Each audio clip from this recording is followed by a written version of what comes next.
Shalom, salam sejahtera, jumpa lagi bersama dengan saya. Kita berdoa sebelum membaca firman Tuhan. Ya Tuhan, kami mau membaca firman-Mu, terangi hati kami, pimpin kami, supaya kami mengerti apa yang kami baca dan dengarkan dalam nama Tuhan Yesus. Amin. 2 Petrus 1 ayat 10. Karena itu saudara-saudara, berusahalah sungguh-sungguh, supaya panggilan dan pilihan-Mu makin teguh. Sebab jikalau kamu melakukannya, kamu tidak akan pernah tersandung. Demikian firman Tuhan 2 Petrus 1 ayat 10. Tema kita, berusahalah sungguh-sungguh. Banyak kalangan yang memperdebatkan masalah panggilan dan pilihan Allah. Akan tetapi ayat ini mengkonfirmasi bahwa Tuhanlah yang memanggil dan memilih umatnya. Hal yang mau ditegaskan oleh Rasul Petrus bahwa kita tidak cukup hanya memiliki pemahaman, doktrin, ataupun pengakuan bahwa kita sudah dipanggil dan dipilih oleh Tuhan. Akan tetapi orang percaya harus berusaha sungguh-sungguh menunjukkan bahwa dia benar-benar telah dipanggil dan dipilih oleh Allah. Dan hal itu juga yang dilakukan oleh Petrus. Dia menunjukkan dirinya sebagai orang pilihan untuk melayani Tuhan. Jadi, frasa berusahalah sungguh-sungguh berarti berusahalah lebih keras atau melakukan sesuatu dengan cerdas. Apa yang harus dilakukan dengan sungguh-sungguh?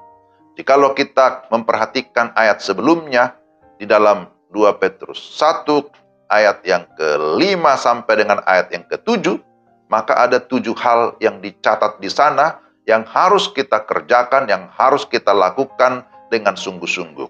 Yaitu pertama, kebajikan atau hidup di dalam kebaikan, hidup dalam kebajikan. Kedua, pengetahuan atau hikmat.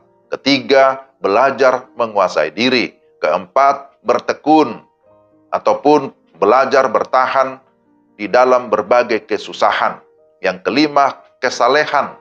Bagaimana hidup sesuai dengan kemauan Allah. Yang keenam, mengasihi saudara seiman. Dan yang ketujuh, mengasihi semua orang melalui sikap ataupun perbuatan kita.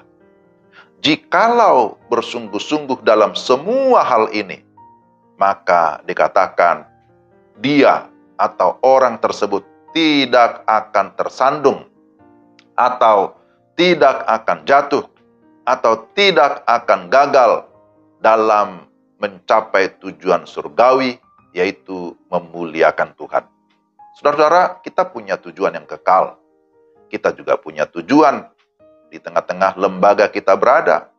Lembaga di mana kita berada? Apakah di gereja, apakah di sekolah, apakah di keluarga, di tengah bangsa dan negara, semua ada tujuan. Tapi terlebih sebagai orang percaya, sebagai pengikut Kristus, kita punya tujuan yang kekal, yaitu bagaimana kita hidup senantiasa memuliakan Tuhan.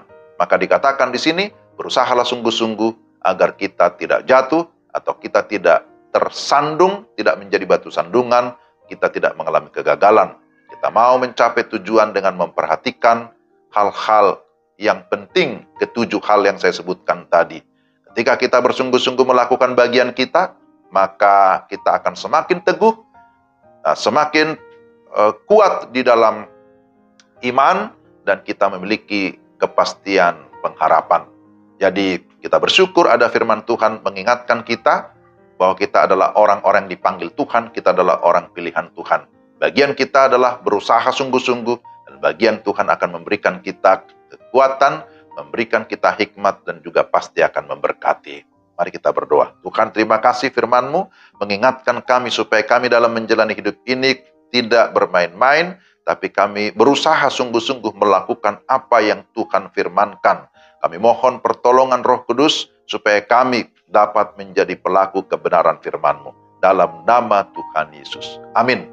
Demikian renungan kita. Tuhan memberkati saudara-saudara sekalian. Shalom.